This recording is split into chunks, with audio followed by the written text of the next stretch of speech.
2023년 5월 5일 어린이날입니다. 비가 새벽부터 오고 있어요. 여기 일산은 약간 줄어들었다가 좀 전부터 1시간 전부터 계속 오고 있어요. 우리 바깥에서 어린이 공원이나 야외에서 놀 걸 기대했던 어린이들한테는 좀 안 된 얘기지만 실내에서 사람이 많이 몰릴 것 같죠. 그래도 즐거운 어린이날 되시기 바라고, 어른들이 좀 고생이 많으시겠네요. 자, 저는 오늘 이천에 잠깐 다녀오려고 했다가 비가 오는 관계로 비가 좀 줄어드는 내일 오전이나 한가한 시간에 교통량이 좀 덜한 시간에 다녀오려고 합니다. 세르비아에서 미국에 못지않은 총격 사건이 벌어졌어요. 근데 세르비아가 총기가 흔한 나라냐, 미국처럼. 그러니까 파는 거, 개인이 이렇게 사는 거, 이런 거하고는 관련 없습니다. 근데 이제 내전이 있었죠. 불과 20년, 30년, 아니면 불과 얼마 전에. 근데 거기에 광범위하게 퍼졌던 무기, 불법 무기류, 그러니까 그때 수거하지 못한 무기류들이 아마 여러 가정집에 있었던 것 같습니다. 이 세르비아는 발칸반도, 이탈리아 오른쪽, 지금 이 전쟁 중인, 러시아하고 전쟁 중인 우크라이나로 보면 왼쪽, 대충 그 정도 발칸반도 쪽에 있는 13살짜리인데, 거기는 아시다시피 종교적, 인종적 그 문제 때문에 내전이 발생했었고 상당히 심각한 제노사이드, 학살이 있었고요. 3일 세르비아의 베오그라드에서 학교입니다. 8학년제 학교인데 7학년인 아이가 8명의 동료, 자기 또래를 죽이고, 학교 경비원 1명도 죽이고, 1명 학교에서 붙잡혔습니다. 이 아이는 이제 학교 교실을 스케치하고 꼼꼼하게, 그리고 총으로 죽일 타겟 리스트를 적고 타겟 리스트까지 작성하고, 그러니까 계획 범행은 맞습니다. 그러니까 경비원을 먼저 사살한 후에 학생 3명을 사살하고, 그 다음에 이제 학교 교실로 들어가서, 가까운 교실 들어가서 총을 쐈다, 이런 얘기가 좀 있습니다. 이름은 코스타 케치마노비치라고 하는데, 아버지의 권총을 금고에서 가져나왔고, 그래서 아버지도 체포되었다고 합니다. 상당히 세르비아에는 충격적인 일로, 어디든 그렇죠. 13살짜리가 총을 가지고 자기 학급 교부하고 경비원을 죽일 생각을 어떻게 하겠습니까? 글쎄, 원인이 어떤지는 아직 모르겠습니다. 이게 따돌림 때문인지 아니면 다른 어떤 이유가 있었던지, 그런 건 모르지만은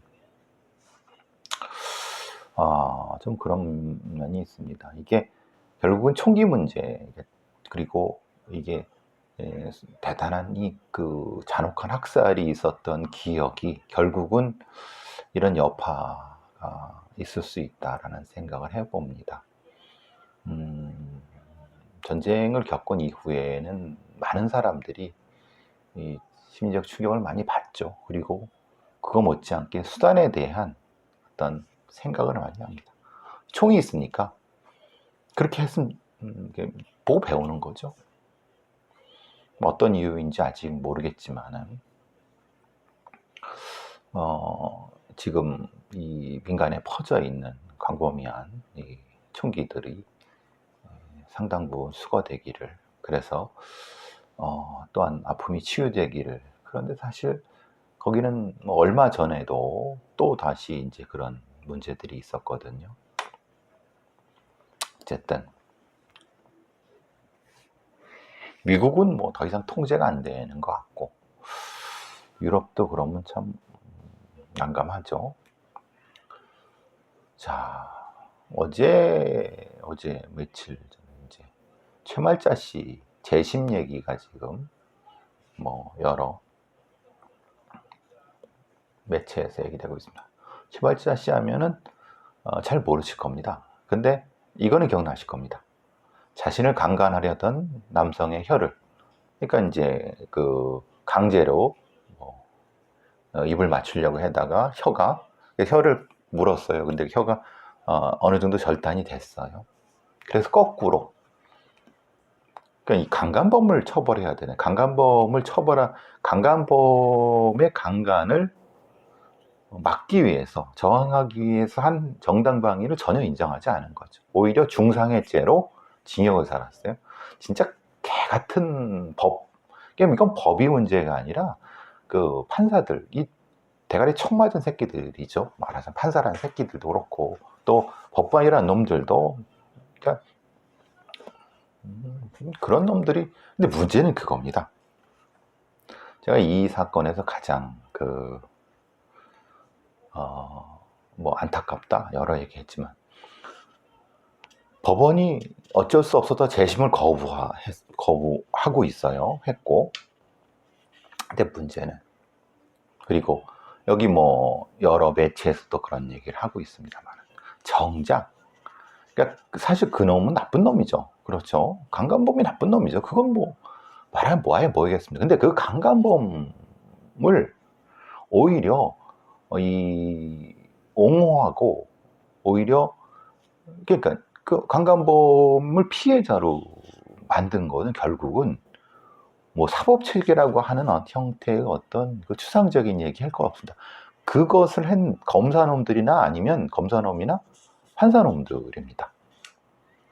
근데 문제는 프레시안도 그렇고 여러 다른 매체에서도 그렇고, 뭐 김현정의 뉴스쇼에서도 뭐 하는 탐정 이런 사람, 뭐 변호사 뭐 이렇게 하는 사람들, 정작 그 재판을 했던, 그리고 그걸 기소했고 수사했던 그런 자들에 대한 이름을 뭐 얘기하는 것도 아닙니다. 그 사람들이 책임을 져야 된다. 이 부분에 대해서는 거의 얘기하지 않습니다. 말하자면 지금 이것이 결국은, 그러니까 추상적인 법원이 뭐 이랬다. 아니죠. 그때 그걸 수사했던 검사놈이 잘못한 거고, 그리고 그걸 그렇게 재판했던 판사놈들이 책임을 져야 되는데, 그때 그걸 수사하고 기소하고 재판했던 판사놈들이 아직도 물론 당연히 현직에서 은퇴했지만 어떤 자신의 입장이라든가 아니면은 이 어떤 그때는 왜 그래야 됐는지에 대한 하나 두 명 정도 할까 말까. 그러니까 제가 이춘지 사건의 8차 사건, 9차 사건, 특히 9차 사건, 김현정 사건, 그 가해자놈들이 어떤 처벌도 받지 않고 경찰놈들이, 전직 경찰놈들이 살리고 있어요. 마찬가지로 지금도 이게 너무 이렇게 추상적으로 그때 뭐 법원이 그래갖고 그때는 어쩔 수 없어 개소리를 하다는 거 아닙니다. 그때 그걸 했던 검사놈들이나 그때 그걸 수사했던 경찰놈들이나 아니면 그걸 그렇게 재판한 판사놈들, 그것이 그 대법관이라고 하는 그 대법관 놈들 다 싹 다 명단 공개하고 그때 했던 판결을 공개해갖고 그들을 역사 앞에 역사의 법정에 세워야 됩니다. 쥐들이 뭐라고 이 역사의 법정 뒤에 숨어 있습니까? 그러니까 그 얘기를 안 하면은 이 최말자 씨 사건이 재심이 거부됐다라고 하는 뭐 어떤 팩트 자체를 얘기해봤자 소용없습니다. 죄 지은 자들, 잘못한 자들을 드러내고 그들로부터 사과를 듣고 그러는 것이 결국은 우리나라의 정의가 바로 서는 겁니다. 아직까지도 이분은, 이 최말자 씨는 중상의 범죄자입니다. 강간범은 오히려 물론 그 강간범도 다른 형태로 이 어떤 처벌이나 이런 부분이 좀 있었지만 거기에 비해서는 훨씬 더, 오히려 뭐 검사가 뭐 아니 수사했던 애들이 뭐 결혼을 하라는 둥 무슨 개소리를 해댔다고 하는, 뭐 말도 안 되는 소리다. 그게 59년 전인 1964년 일이라고 면제받을 수 없습니다. 어떻게 범죄자한테, 범죄 피해자한테 범죄 그 자와 결혼하라는 말이 됩니까? 말도 안 되는 소리죠. 이게 이제 2015년부터 이분이 싸우고 있어요. 최말자 씨가. 그럼 당연히 그때는 서지현 검사의 미투 사건이 있었던 그때 이후에 결국은 이 법원은 재심을 거부를 했고요. 그래서 지금 대법원은 어떤 움직임도 보이지 않고 있습니다.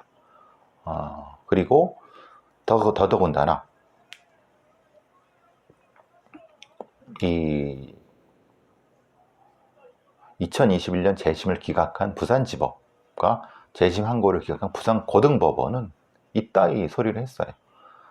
공판 절차에서 이루어진 검증 방법, 감정 내용, 법관의 언행 등 이게 지들도 아는 거예요. 법관의 언행이 부적절했고, 부적절하다 그건 해서는 안 될 소리죠. 개소리죠. 법관의 말이 개소리인 겁니다. 감정 내용, 검증 방법이 다 부적절했고 피해자의 인격권을 침해했을 우려가 있었다라고. 우려가 있긴 무슨 개소리야. 그 피해자의 인격권을 침해한 거지. 그 말이 지들 그 팔은 안으로 굽는다고 지 그 선배들 지 어쨌든 이런 자들을 옹호하고. 근데 당시의 시대 상황이 어쩔 수 없는 판결이었다라고 웃기는 소리를 하는 겁니다. 이게 2021년 부산고등법원, 부산지방법원에서 내놓은 얘기입니다. 웃기는 소리입니다. 가재는 개편이고 지들끼리 똥은 똥끼리 보이는 거죠. 말하자면은. 이게, 그리고 이 64년 당시의 판사, 검사 이걸 넘어서 갖고 이 여러 가지 면에서 이 잘못된 수사와 판결을 한 부분에 대한 어떠한 유감이라든가 아니면 어떠한 사과나 이런 것을 하지 않고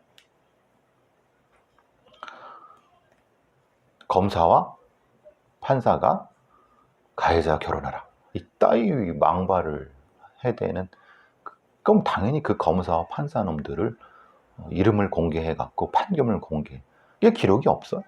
없어? 이런 말 같지도 않은.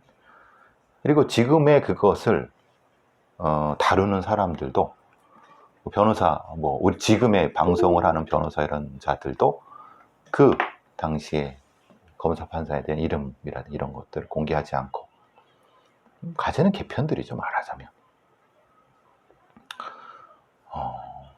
영장 없는 구속, 진술거부권, 변호인 서민권 미보장, 위법수사, 그럼 당연히 재심이 돼야죠. 참 법원 스스로, 검사 애들은 말할 것도 없고, 검사 애들은 입만 더러워지지 사실 검사 애들 얘기는 할 필요가 없어. 할 것도 없고. 근데 판사들이 지들이 정의로운 판결을 내린다고 하면은 이 부분에 대해서 분명히 판결을 내는, 비겁하죠. 부산지방법원과 부산고등법원 애들은 비겁하죠. 쪽팔린 줄도 모르는 겁니다. 판사란 것들이 지 얼굴 쪽팔린 것도 모르는 겁니다. 지들 선배라고 봐주고 이런 웃기는 소리입니다. 너무나도 긴 고통 속에 살아온 최만자 씨. 근데 이거는 고통만이 아니라 이건 대한민국의 사법 시스템 자체, 사법체계 자체를 정상화시키는 계기가 돼야 되는데 그거를 도외시하고 외면하고 있는 거죠. 결국은 대법원 이놈들도 역시 3년 동안 질질 끌면서 안 하고 있죠. 어디 가서 대법원 판사라는 얘기 하지 마라. 쪽팔린 줄도 모르고, 쪽팔린 줄도 모르고 쪽팔림을 모르는, 어디 가서 목에 힘이나 주고 지들이 무슨 대법관 있네 하고 떠들지 마라. 이따위 그걸 할 거면은 어쨌든 아직 우리의 정의 시스템은 멀었다. 아주 멀었다.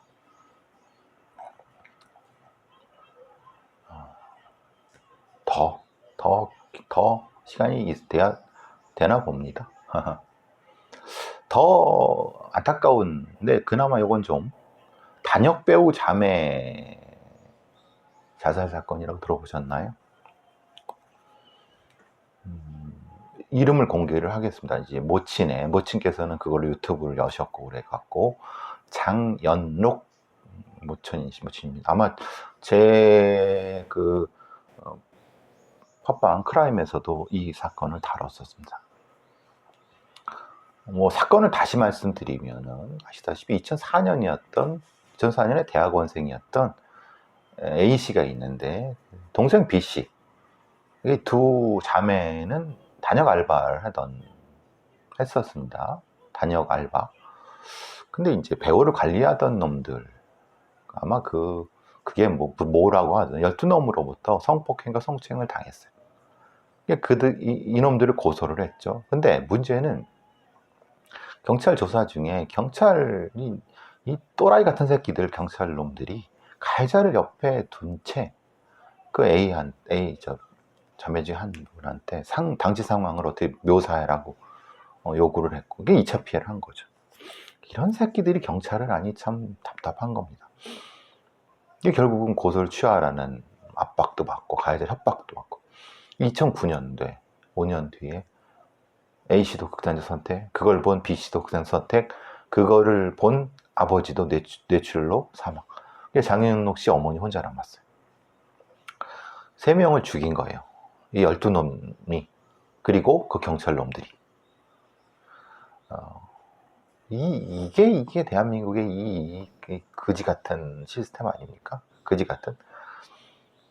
근데 문제는, 그래서 이제 2018년도에 유튜브 채널을 개설해갖고 억울함 요소했고, 그때 그 뒤에 아마 저도 이제 팟빵 크라임에서도 다뤘던 기억이 납니다.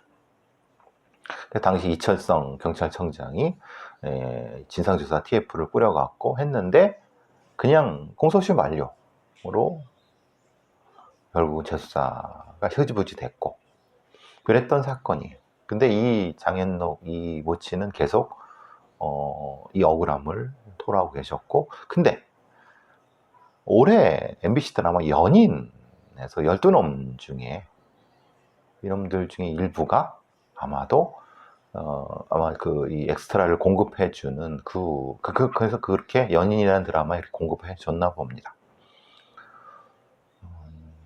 그거 이후에 이제 문제 제기하니까 MBC가 이거 쓰지 않겠다 뭐 이런 식으로 했나 봐요. 그러니까 처벌을 받지 않고 그들의 잘못을 이 처벌이 받지 않으니까 마치 지들이 무고한 것처럼 오히려 더 목에 힘주고 떵떵거리고 사는 거죠. 이런 자들 때문에 사적 구제, 흔히 말하는 이 개인적인 어떤 복수, 이런 것들이 나오는 거 아닙니까? 그래서는 안 되겠지만, 국가가, 사회가 정의를 외면할 때 결국 개인이 그거를 대신할 수밖에 없습니다. 이 3명을 죽인 이 가해자 놈들, 그리고 그거를 그따위로 수사했던 경찰 놈들, 생각해보세요. 그따위로 수사했던 경찰 놈들은 어떤 처벌을 받았나요? 징계라도 받았나요? 제가 그거 징계를 받았어도 아주 미약하게 받았다고 알고 있습니다만, 아직도 어디 가서 경찰 짭새짓 할 겁니다. 이게 무슨 정의로운 겁니까? 그런 놈들 당연히 옷을 벗겨야죠. 이게 결국은 수사사법 시스템이 깨끗해지지 않고 정리가 되지 않으니까 계속 이런 거지 같은 일들이 벌어지는 겁니다. 참 안타깝습니다. 이 단역 배우 자매 사건은 아직도 사실은 분노하죠. 그 12놈들이 그냥 그 어린 자매를 성범죄하고 고통, 이게 말이나 되는 겁니까? 경찰놈들은 진짜 절대 반성하지 않을 겁니다. 12놈도 똑같이 되고. 어쨌든 사실 법원에서는 다른 이 유족들의 손을 일부 들어준 적이 있습니다. 민사소송에서. 그러니까 말하자면은 이 가해자놈들의 실명을 가지고 피켓 시위했다는 것 때문에 가해자놈들이 이 장현록 씨를 고소한 건데, 그 재판부는 그 고소에서 이 유족한테 무죄 판결을 내렸죠. 이게 손해배상 청구 소송도 냈고 그랬습니다. 명예훼손도 됐고 그렇게 돼갖고 우리가 끊임없이 감시하지 않고 끊임없이 이것을 돌보지 않고 집중하지 않으면 범죄자들, 악마들은 계속 드러날 수밖에 없습니다. 그리고 그 악마들 중에 이 사법기관에 있는 경찰놈들이든 검사들이든 판사들이든 어디든 끊임없이 출마할 수밖에 없습니다. 명심하시기 바랍니다. 저도 명심하고 있겠습니다.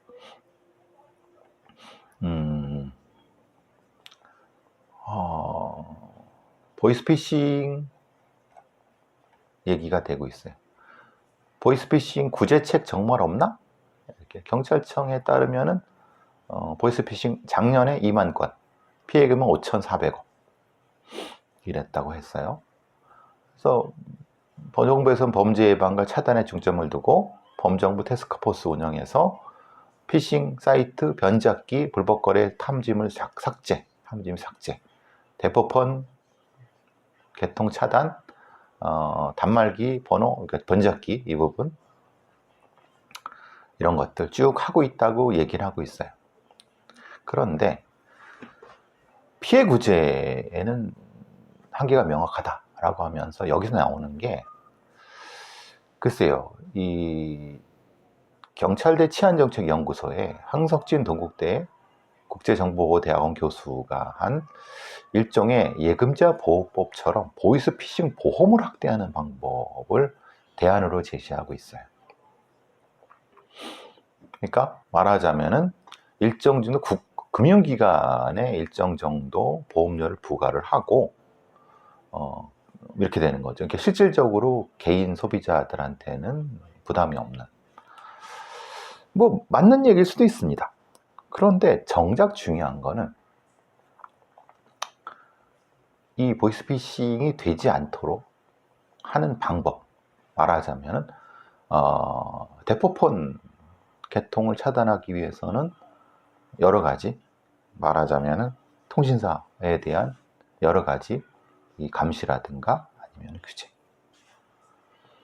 그리고 금융기관의 여러 보안 시스템의 강화, 이런 것들이 실제로는 촘촘해야 되거든요. 근데 정작 우리나라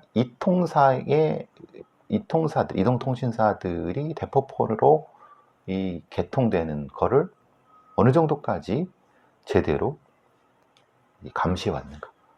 우리나라 금융기관이 제대로 된 형태의 범죄 예방을 위해서 얼마만큼 보안해서 집중하고 돈을 쓰고 있는가. 거의 없을 겁니다.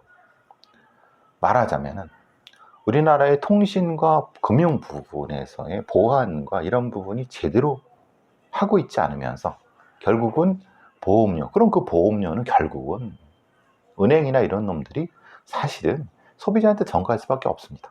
전가할 겁니다. 지금 이 어려운 시국에 몇 조 원씩 흑자를 내면서도 이 보안에 대해서는 투자를 하지 않지 않습니까? 이 통사는 다 다릅니까? 돈 벌기 바쁘고. 그럼 국가는, 금융당국이나 규제당국은 그런 걸 왜 하지 않으면서 결국은 보험료로 해갖고 피해자들한테 전가하는가. 사실 그게 핵심이라는 거예요. 보이스피싱이 넘쳐나는 세상에 그것을 방지하고 예방하기 위한 국가적 차원의 치밀한 범죄 분석을 통한 대응 부분을 하지 않고 엉뚱한 데 지랄을 하고 있다는 거예요. 이게 사실은 치안정책연구소 놈들도 그건 사실은 치안정책연구소의 바는 얘네들이 하는 건 치안정책이죠. 근데 실제로는 사회정책으로서가 먼저가 되고 치안정책은 보조적 수단으로서 뭐 이른바 보험제도가 있는데 이것도 사실은 그래서 사기정보 분석원을 통해서 기본적으로 연구 개발을 통해서 범죄 예방하는 것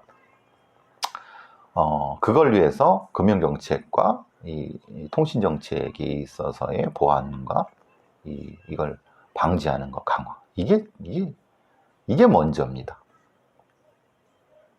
그걸 안 하고 보험 범죄를 방지하겠다고 범죄에 대한 수사력을 강화하겠다는 개소리를 하는 거 그게 아니라 보험사들이 제대로 된 돈을 지급을 하고 제대로 되게 보험사가 운영을 하게 되면은 실제로 이렇게 보험 범죄도 점차 줄어드는데 보이스피싱은 똑같다는 겁니다. 우리나라의 금융과 통신 정책의 어떤 그 빈틈을 노리는 거예요. 결국은 그 부분이죠. 그것에 뭐가 더 중심이 되고 뭐가 핵심이 돼야 되는지에 대한 걸 얘기하지 않는 언론이라든가 전문가라는 것들도 싹 다 공범에 가까운 놈들입니다. 제대로 된 걸 얘기하지 않으니까 같이 처먹고 다니는 놈들이죠. 제가 가장 싫어하는 인간들입니다. 자,